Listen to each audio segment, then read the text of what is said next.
Assalamualaikum warahmatullahi wabarakatuh.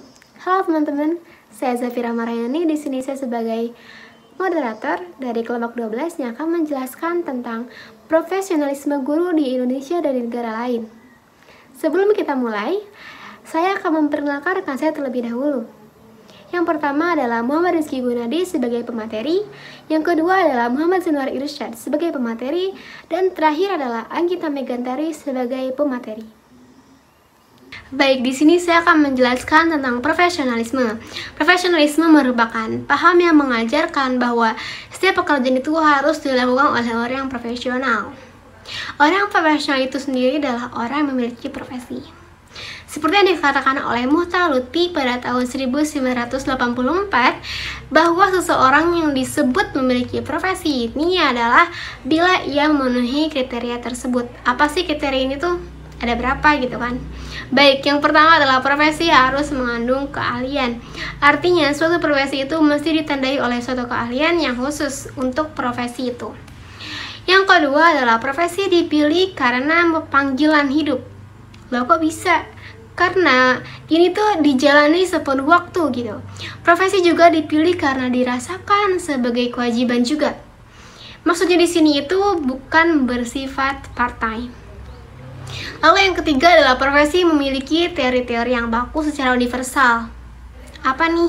Artinya profesi itu dijalani menurut aturan yang jelas, dikenal umum, teori terbuka, dan secara universal pegangannya itu diakui gitu. Lalu yang selanjutnya adalah profesi adalah untuk masyarakat, bukan untuk diri sendiri. Yang kelima adalah profesi harus dilengkapi dengan kecakapan, diagnostik, dan kompetensi aplikatif. Yang selanjutnya adalah pemegang profesi memiliki otonomi dalam melakukan tugas profesinya. Baik, yang selanjutnya profesi mempunyai kode etik yang disebut dengan kode etik profesi. Nah, yang terakhir adalah profesi harus mempunyai klien yang jelas, yaitu orang yang membutuhkan layanan tersebut. Jadi itu adalah kriteria yang disebutkan oleh Muhtar Lutfi, yang dimana jika seorang memenuhi kriteria tersebut maka disebut memiliki profesi ataupun keahlian. Oke, jadi segitu saja tentang profesionalisme. Selanjutnya akan dijelaskan lebih dalam mengenai profesionalisme guru oleh Saudari Anggita Megantari sebagai pemateri pertama. Waktu dipersilahkan. Baik teman-teman, perkenalkan saya Anggita Megantari akan menjelaskan pembahasan selanjutnya, yaitu mengenai profesionalisme guru. Menurut Imam Syafi'i tahun 1992, guru secara etimologi adalah orang yang pekerjaannya atau profesinya mengajar. Guru dalam arti profesi mempunyai tugas mengajar dan mendidik dalam konteks pendidikan atau belajar mengajar. Profesionalisme guru adalah kemampuan guru untuk melakukan tugas pokoknya sebagai pendidik dan pengajar, meliputi kemampuan merencanakan, melakukan, dan melaksanakan evaluasi pembelajaran. Profesionalisme guru juga dapat dikatakan sebagai guru yang benar-benar ahli dalam bidangnya dan mampu melaksanakan tugasnya dengan baik sekaligus memiliki kompetensi dan komitmen yang tinggi dalam menjalankan tugas dan tanggung jawabnya. Menurut Purwanto tahun 2004, dalam rangka meningkatkan profesionalismenya, guru harus selalu berusaha memahami tuntutan standar profesi yang ada. Hal ini harus ditempatkan pada prioritas yang utama karena 1. Persaingan global sekarang memungkinkan adanya mobilitas guru lintas negara. Dan yang kedua, sebagai profesional, seorang guru harus mengikuti tuntutan perkembangan profesi secara global dan tuntutan masyarakat yang menghendaki pelayanan yang lebih baik. Sekian yang dapat saya sampaikan. Untuk pembahasan selanjutnya akan dijelaskan oleh rekan saya. Terima kasih. Baik, di sini saya akan melanjutkan materi, yakni mengenai profesionalisme guru di Indonesia. Saya Muhammad Zanuar Irsyad, NPM 1921222102 akan memaparkan mengenai profesionalisme guru di Indonesia. Baik, Arifin mengemukakan bahwa guru di Indonesia yang profesional harus memenuhi 3 syarat atau kriteria berikut ini. Yang pertama yakni dasar ilmu yang kuat sebagai pengejawantahan terhadap masyarakat teknologi dan masyarakat ilmu pengetahuan di abad 21.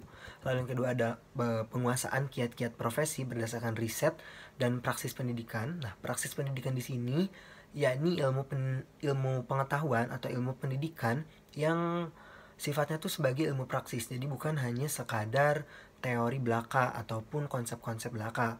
Jadi harus dipraktikkan secara langsung. Nah, pendidikan merupakan proses yang terjadi di lapangan yang bersifat ilmiah, serta riset pendidikan hendaknya diarahkan terhadap praksis pendidikan masyarakat di Indonesia, seperti itu.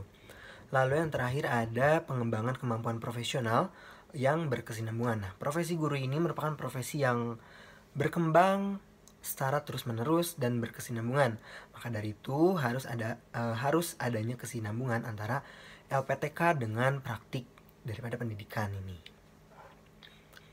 Lalu slide berikutnya, profesi guru menurut Undang-Undang tahun 2005 nomor 14 tentang guru dan dosen harus memiliki prinsip-prinsip profesional seperti yang tercantum pada pasal 5 ayat 1, yaitu profesi guru dan dosen merupakan bidang pekerjaan khusus yang memerlukan prinsip-prinsip profesional seperti berikut ini. Nah, ini ada 9 poin di sini. Yang pertama adalah memiliki bakat, minat, panggilan jiwa serta idealisme.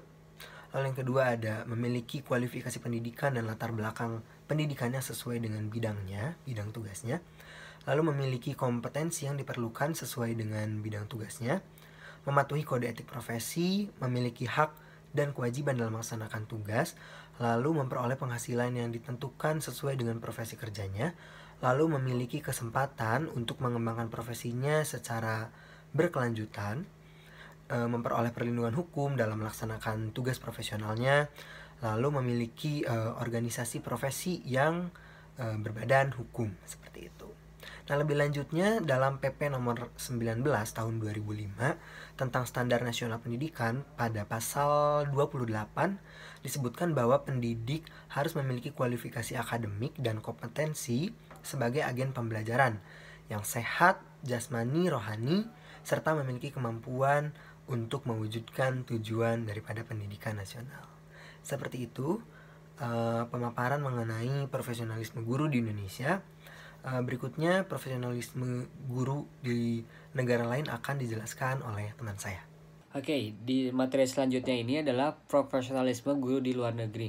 Jadi maksud dari bagian materi ini adalah kita melihat beberapa contoh di luar negeri, bagaimana taraf profesionalisme, standar profesionalisme guru yang mereka terapkan sehingga dapat menunjang kualitas pendidikan dan juga kualitas SDM dari murid itu sendiri. Yang pertama, kami memiliki Finlandia. Finlandia ini merupakan negara yang memiliki kualitas pendidikan nomor 1 di dunia. Dan peringkat ini diperoleh Finlandia berdasarkan hasil survei internasional yang komprehensif pada tahun 2003 oleh Organization for Economic Cooperation and Development. Tes tersebut dikenal dengan nama PISA, mengukur kemampuan siswa di bidang sains, membaca, dan juga matematik. Nah, tadi itu adalah tingkat pendidikan yang ada di Finlandia yang memiliki tingkat terbaik nomor 1 di dunia. Nah, selanjutnya yaitu dari profesionalisme guru. Berdasarkan negara Finlandia, mereka memiliki 3 aspek. Yang pertama, guru yang berkualitas baik dan pelatihan terbaik. Yang kedua, bebas menggunakan metode apapun, kurikulum dan buku yang dirancang sendiri. Yang ketiga, menangani masalah belajar dan perilaku siswa, membuat program individual bagi setiap siswa dengan menekankan tujuan-tujuan yang harus dicapai. Nah, itu 3 aspek itu memberikan gambaran bahwa di Finlandia, profesi guru merupakan profesi yang paling terhormat dan bergengsi. Selain berdasarkan karena kualitas pendidikan yang baik, tapi dan juga didukung oleh kualitas guru yang baik juga. Oke, selanjutnya profesionalisme guru di luar negeri. Kita ambil contoh adalah negara Singapura.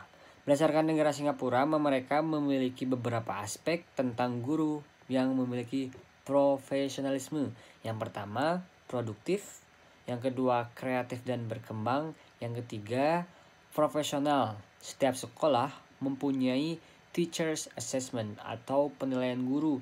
Jika kepala sekolah sudah menyatakan seorang guru tidak mampu bekerja dan diberhentikan, maka selesai sudah profesi guru bagi orang tersebut. Nah, karena hasil tersebut berdasarkan rekomendasi dari kepala sekolah tersebut, maka orang tersebut tidak akan pernah lagi diterima kerja sebagai guru di sekolah manapun di Singapura. Wow, begitu ketatnya profesionalisme di Singapura. Oleh karena itu kita mengambil contoh Singapura sebagai negara yang memiliki profesionalisme guru yang terbaik. Selain dari segi SDM-nya, mereka juga memiliki standar khusus atau peraturan khusus yang membuat guru-guru harus profesionalisme ketat dan mengikuti peraturan yang ada di Singapura. Mungkin itu saja yang bisa kami sampaikan.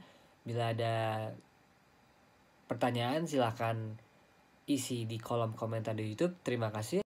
Terima kasih kepada rekan saya yang telah menjelaskan tentang profesionalisme guru dan profesionalisme guru di negara Indonesia dan negara lain.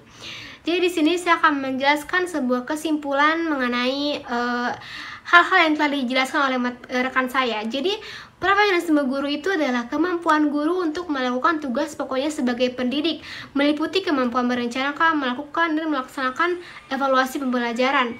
Seperti yang dikatakan oleh rekan saya bahwasannya Arifin mengemukakan guru Indonesia yang profesional dipersyaratkan mempunyai dasar ilmu yang kuat sebagai manifestasi terhadap masyarakat teknologi dan masyarakat ilmu pengetahuan di abad 21 ini.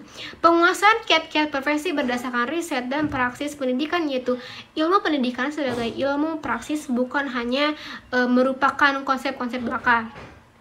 Sedangkan di Finlandia merupakan negara yang kualitas pendidikannya itu menduduki peringkat pertama di dunia gitu. Finlandia itu memiliki kualitas guru yang baik, seperti halnya menurut Profesor Dr. Suyanto bahwa di Singapura ini para guru selalu mendapatkan pelatihan dalam bidang pengetahuan dan keterampilan. Keterampilan ini yaitu diperlakukan oleh guru sesuai dengan perkembangan ilmu pengetahuan dan teknologi. Maka itu adalah perbedaan ataupun bukan ciri-ciri dari tiap negara untuk mengembangkan profesionalisme guru. Baik, jadi segitu saja dari kami atau kelompok 12 mengenai profesionalisme guru di negara Indonesia dan negara lain. Terima kasih atas perhatiannya. Wassalamualaikum warahmatullahi wabarakatuh.